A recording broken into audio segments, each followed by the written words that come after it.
Canî ji buraya giştî. Îro hejdeya darê 2023 de salvegera pêncemîn a dagirkirina Efrînê ji aliyê hêzên Tirkiye yên faşîst û komên çete yên bi navê opozisyona Sûriyê ve ku beriya 5 salan weke vê rojê hêzên dagirker tawanên şer ên di asta herî kirêt li dijî mirovatiyê pêk anîn.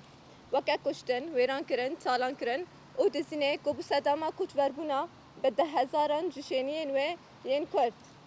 Hêzên navnetewî jî li qadê Sûriyeyê bêdeng man û bi dewleta Tirk a dagirker re li gorî amadekiriyên qadên dagirkerî yên li Sûriyeyê danûstandin kirin. Dagirkerên Tirk û çeteyên wan her tim hebûna Kurdan li herêma Efrînê armanc digirtin. Biriya avakirina bajarokên û cihkirina malbatên koçber ên ji dervayê herêmê ev yek bi mebesta guhertina demografîk ku bandorê li ax û xelkê bike.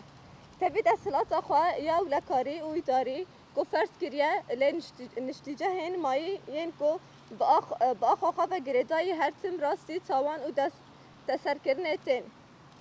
Weke desteserkirina mal û milkên xelkê û ferzkirina bertîlan ev hemû tawan bi destê dezgehên ewlekarî yên dagirkeriya Tirk pêk tên.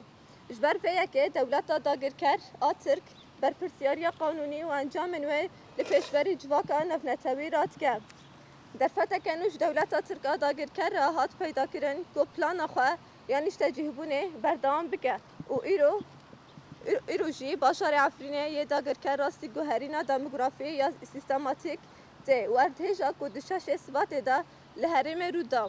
Bu derfeteke rasteqîn ji dewleta zalim re ku planên xwe pêk bîne û xelkên wê herêma ziyandîtî piştî çend salan war ji wan re nemîne.